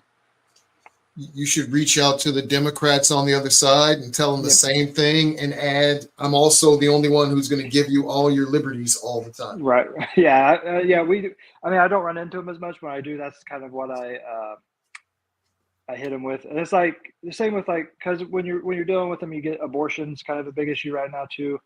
You just kind of, personally, I'm more of a pro-life, but I tell them I'm not going to do a federal ban on the abortion, but I'm also not going to. And then when you go to the Republicans, you say I'm not going to let, you know, federal money, your tax money, to go towards abortions either. So you just kind of try to meet them where you can in the positions that you agree with. That's the libertarian position, it sounds like. Yeah. So, is this your first race? This is my first race. My dad has run for offices in the past. He's currently a circuit judge. He is a Republican, but he listened to Rush. I listened to Rush Limbaugh with him growing up throughout all the years, and so but he was frustrated with the Republican Party too. But He's running for office, or he's still in office and stuff. So, but he's always frustrated that they never really shrink the government either. So, but he's just a little more entrenched in the politics with it. So, but yeah, I mean, so I grew up around it. I didn't really start following politics till about 2010 when Obamacare and the Tea Party kind of came around. But then after following it since then, just never seeing the government actually shrink, really kind of got me more interested in running and trying to convince people. How have they received you? Are you polling? Are you included in the polls? I've been looking for polls. There's not really any polling because it was so heavily Republican. I don't think anybody's really watching it. So kind of my strategy has been to get on as many local radio stations as I can, because those are the most likely voters. If they're listening to talk radio, they're probably going to vote. And so I've been pretty successful with that. I've been on 4 or 5 different radio shows within the area a few different times. So that's been very helpful.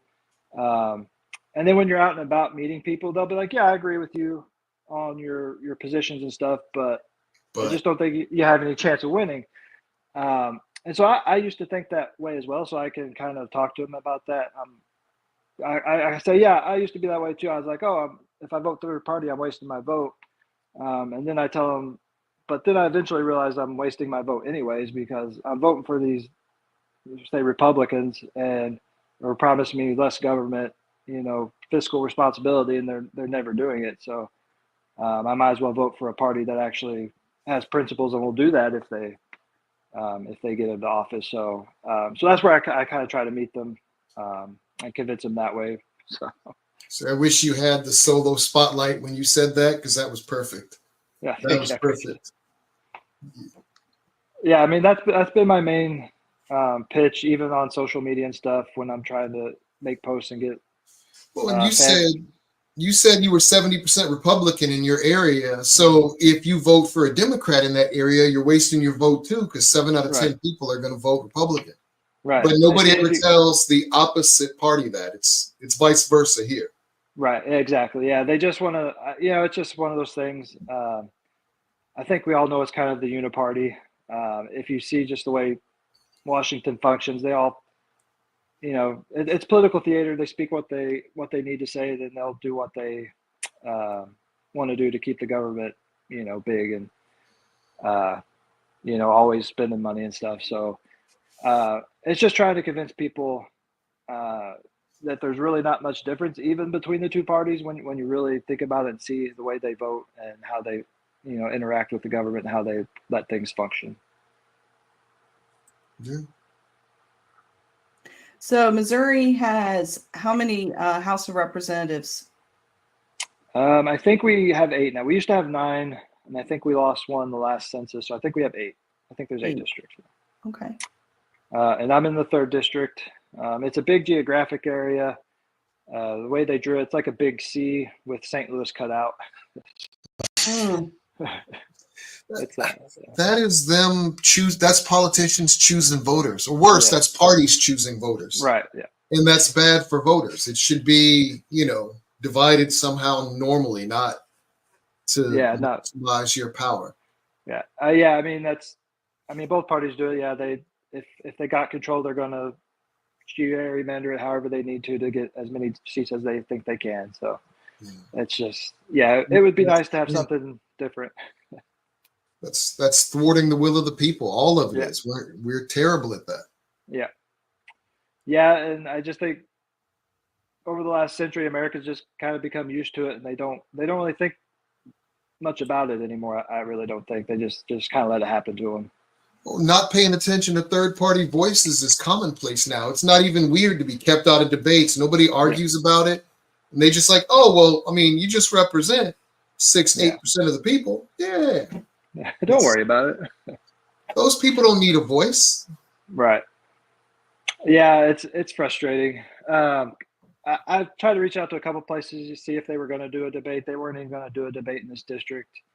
I guess because they just assume, what's going to happen. But like I said, I think getting on the radio and really voicing, the third party platform, the libertarian platform, not just the third party, but libertarian platform, and that they're not wasting the vote. If they're voting for what they believe in, it's not a waste. Because even if we don't win, it puts pressure on the other two parties to be more good candidates. Yeah. So you talk about getting on the radio. Did you reach out to the radio stations yourself, or did they reach out to you? Mostly, I had to reach out to them. I did have a couple, or just one reach out to me. No, two to reach out to me. So it took a couple tries to get a couple of them. So, but I got on. It wasn't some of them just quick 5-minute thing, but at least it got my voice out there and name out there to help. That's good. So, you grew up in Missouri. Mm-hmm. You got a family or anything like that out there? No, not currently. Just brothers, sisters, mom and dad is still they all live in Missouri, but just in different parts of the state. Okay. All right. So how did you come to libertarianism? So we actually do have Ron Paul, he was popular when I was in high school. The first go around in 2008, I was a senior. And so it kind of started there. But I didn't really follow politics then. So, but I got a base knowledge of him. But again, I was somewhat paying attention, but not really. And so we have a radio host who's actually a libertarian in this area, in Columbia, where the University of Missouri is. So he has a morning show, and just kind of hearing his positions and talking about some of his libertarian views. I think that kind of brought me more to the party and persuaded me. Yeah, I believe more what these people believe than what the Republicans believe. So that's kind of what got it started, and then just kind of figuring out more and more, and just seeing the Republicans also never actually doing the things I was hoping that they would do. So that's kind of what ultimately led me there. Excellent. So what do you do when you're not running for office? A lot of work right now. So, but it's kind of a busy time. If I'm either working or doing the running for office. I'm a big football fan, big baseball fan. So I was like, see for my attire here. Cardinals not been great last couple of years, but Chiefs went through some rough years, but last 6-7 years have been pretty good for them. All right. Yeah. So what do you do for work? Right now, I do sell stuff online, just on I do it like an old website or eBay or Etsy, stuff like that, and then been doing like deliveries for Walmart and stuff. So okay, yeah, doing that side hustle millennial game. I get it. Yeah. After I came back from ministry work, I was just kind of still trying to figure out what to do. So these things have been keeping me going. So and then the running for office came up. So we'll see how everything keeps progressing with that. I appreciate you running for office, man. That's amazing. So has the process put you off from it, or have you made a lot of connections? And how do you feel about the whole thing? Not necessarily about winning, but about the process and about. Yeah. I've met some good people. Like I said, I got connected to the St. Charles Libertarian Party, which is north of St. Louis, and they're a very active group. So I've met a lot of people through that. So that's been a positive. I am more of an introvert, so this is something to kind of challenge me and not go outside my comfort zone. So at times that can be difficult, just getting through my own personality and stuff. So but talking to people, it's good, it's fun. You get to interact. My first interview, I was super nervous, thought it was going to be a disaster, but it turned out all right, and they just keep getting better because you get used to it. And then just dealing with being a third party. It's harder to get donations. It's harder to get people to take you serious at times. but I wouldn't say I'm turned off. It's a little different than what I expected. But it's not like I would never do it again or anything like that. If I didn't win, I might, just keep going, because I feel like it's been a positive thing overall, and the country needs it. I mean, we need it. We're, like I said, we're in a lot of trouble with that and different things. So ultimately we're supposed to be free Americans, but in a lot of ways we're really not. And just trying to convince people of that has been fun. It's been fun to just chat and talk with people about stuff like that. Well, I'm glad you said you're going to run again. Yeah. You're still young. You're learning the ropes. This is your first race. It's a big race too. Anything that's going for the federal office is a big race. Don't think that it's not. Yeah. It's a higher calling, and we need libertarians. We need libertarians in Washington. We need them in the House and we need them in the Senate. And we're not going to get libertarians in the House or the Senate if we don't have libertarians running for the House and the Senate. So thank you for running for the office. No problem. I appreciate it. And you're not alone, by the way. There are dozens of libertarians running for House positions in Congress all over the U.S. I don't have an actual number, but there are 11 people running for Senate. So I know dozens. Yeah, I know. I think we have the guy in the district next to me is running. I met him through the St. Charles Libertarian Party. So we have him, and I think there's one other libertarian in Missouri. I think she's more on the Kansas City side, so kind of the opposite side of the state of us. So I haven't met her, but I think we have 3 in this state. And we have every office from governor down through attorney general and all that. We have libertarians running in the state. So that's pretty good. Fill that ballot up. Yeah. Yes. So I think that they said that's the first time they've had that in a while. And it's pretty easy. I know a lot of places have hard time getting ballot access. A lot of states, it makes it more difficult. With Missouri, just with the statewide races, I think the party has to get 2% to stay on for the next cycle. So I think we always hit that pretty easily. So it's not too hard. Rock and roll. Well, I'm going to share your website, and we'll just take a look at that with folks now. So this is your website here. Great picture, by the way. That's a good shot there. Got your donate page. Why am I running? My passion for politics began in 2010, beginning with the Tea Party and the implementation of Obamacare. After voting for Republicans election after election, I've grown tired of the unfulfilled promises, the ever-expanding government, and increasing national debt. I've gone through the process of accepting that voting third party is not a wasted vote, because instead voting for a party that makes you feel false promises and takes their constituents for granted is a wasted vote.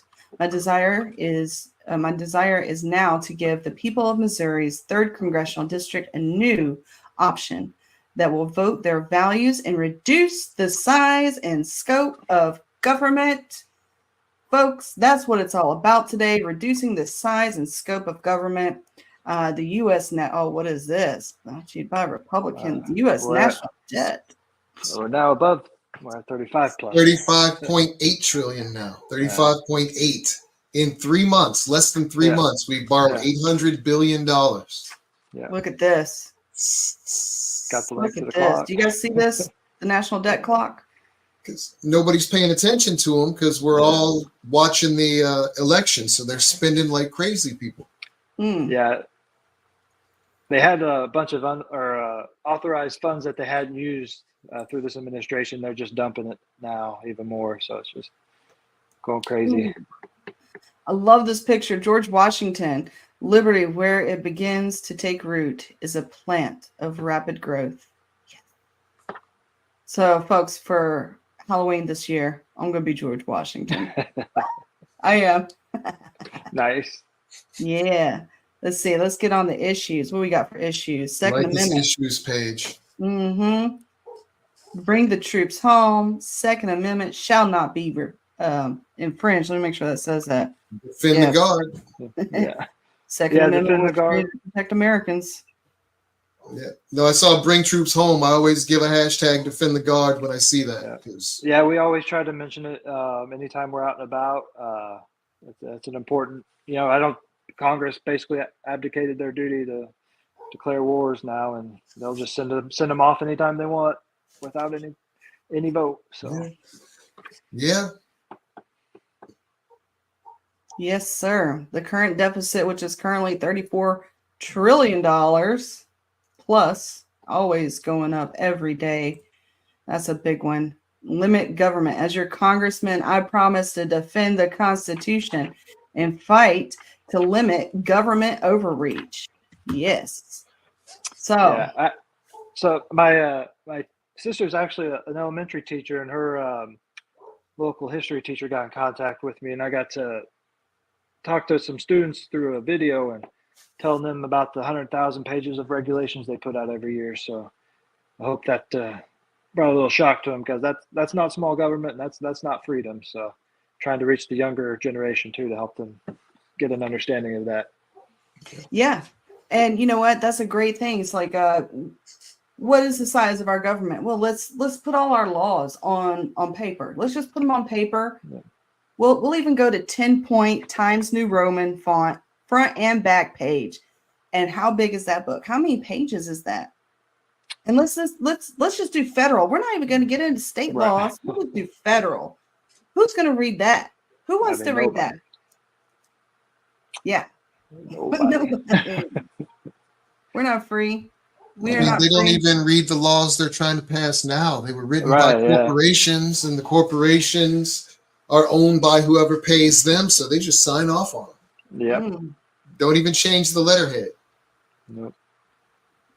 The old famous Nancy Pelosi quote, "We'll find out what's in it after we vote for it." We gotta pass it to find out what's in it.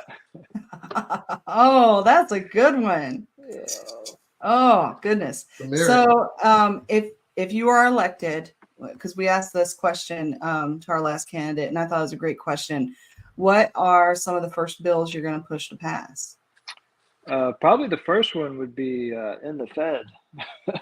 try to do that. I know at least I'd have a Thomas Massey, he'd at least co-sponsored or something. So we'd have a couple allies on that. And then that's probably the main one. And then maybe try the Ellis Island immigration, because the balanced budget thing would have to be more of an amendment. So that'd be a little more difficult I think they'd have to amend the Constitution. So, but that's your job. Yeah. I would try. I definitely would try. That would be something I would do. And then maybe a one issue law, voting on one issue per bill instead of doing this huge omnibus or what they do now. So I think if I got in, those would kind of be my four starters. That sounds good for America. Sounds like peas and carrots to me. Yeah. So what's been your favorite experience from running this campaign this year? Probably been going to the gun shows. You get to see guns. You get to take a look around, and then you get to talk to people who are already kind of liberty minded. When you're at the gun shows, those people, they just want to live their lives. They don't want to be bothered by the government. So I think those have been very productive. We get quite a few here in Missouri in this area, so it's just been a good experience talking with them. We did the Missouri State Fair. That was pretty fun. Just kind of, again, meeting people, interacting, and challenging their preconceptions of politics and the parties that that they think they have to vote for. So just going to those events and meeting people, I think it has been very positive. Yeah, I always find friends with the gun enthusiast. Because no one loves the Second Amendment like a libertarian loves the Second Amendment. Right. That's just the reality of it. And I don't know about you, if you're involved with any like gun communities or clubs or organizations, But they call if you become they call. They are organized. They Yeah. volunteer and they get they will call you. They'll call you for donations. They'll call you for support. They'll call you that they are organized. And now for like maybe 4 or 5 years now, I get the phone calls for the NRA, because I'm a lifetime member. After the Kyle Rittenhouse thing, after he got acquitted, I made a promise on the internet. I said, if Kyle Rittenhouse gets acquitted, I'm become a lifetime member to the NRA because I saw the good work they're doing. Yeah. And so I did. And now, when they call me, I get to talk to them as a lifetime member and complain that they don't include us in their in any of their surveys. They don't include us in their report cards or anything like that. Yeah. And I give them a mouthful every single time. I'll start donating again whenever you guys start including libertarians on your ballots, on your questionnaires. I appreciate that. It's like nice. There's nothing better for the Second Amendment than a libertarian in Washington. Yeah. We take the shall not be infringed seriously, unlike some of the other two. So. That's one thing you kind of you can tell people within the gun, like we never have passed or never will pass or never will promote a law that infringes on your right, but other two parties have. And so it's just, again, they believe what we believe. It's just trying to, again, convince them that the third party is the way to go, the Libertarian Party is the way to go for them. Vote their own self-interest. They don't want to. Nope. What I've seen with the duopoly right now, because Kamala Harris and Tim Walz came out saying that they were gun carriers, I've seen Republicans turning on the Second Amendment just to be different from the Democrats. Yeah. And to me, I hope the people that care about their Second Amendment rights see that. Yeah. I hope they see that. Specifically in my race, Rick Scott, he's doing red flag laws. Yeah. He's doubling down on those. He's and I think it's all because the Democrats are now saying, well, we have guns. Yeah. But there's nothing saying that he has guns. Rick Scott's not come out and said, hey, I've got guns. Yeah. Yeah, we had a little incident in our Senate race in Missouri too. The Democrat was trying to show he was they were doing a filming of him shooting out of a gun range, and he shot a metal target, and the shrapnel hit a reporter that was on the scene. So that was a little bit interesting. That doesn't sound like good range discipline. No, I don't think they didn't seem like they'd been there much before. Probably after that, or before that, I mean. So yeah, it's interesting because it does seem like it's turning a little bit, because you never really seen the Democrats talk about the Second Amendment very much over the last couple of decades. So it's interesting to see that they are trying to promote that way, because I think that just tells where the American people are at. But yeah, and then you just tell them, the Republicans have passed, like even when Trump last time he was in office, they did the bump stocks ban. And all the Republicans support the red flag laws. So it's just Trump said grab the guns and give due process later, and he's talking about criminals, but laws don't ever stay where they're supposed to. They always creep and expand. Yeah, and that's a gun grab. That is the start of a gun grab. Yeah, for sure. Folks, we got some comments I want to go through real quick before we end our show. We've got this one. Our government is so massive that is teetering on gravitational collapse, a black hole, a supermassive black hole, because of the weight, the gravitational weight of the size of our government is creating a void. Yeah. It has its own moons and weather systems. That's good. Not done. Got a few more. Okay. The golden candidates. Thank you, Arizona. Vocal local. Go gold. And then Connor. Hey, Mike. God bless you for giving Marylanders a third option. Stay strong. Stay strong, Mike. You hang in there. And then Connor says, wow, that is a great analogy. It truly is. Thank you for that. Well, Jordan, we are coming towards the end of our show. I'm going to give you the solo spotlight one more time so you can tell folks where to find you, how they can help your campaign, and get the vote out, okay? All right. All right, go for it. Yeah, it's jordanrowdenforcongress.org. It's all spelled out. It links to my social medias.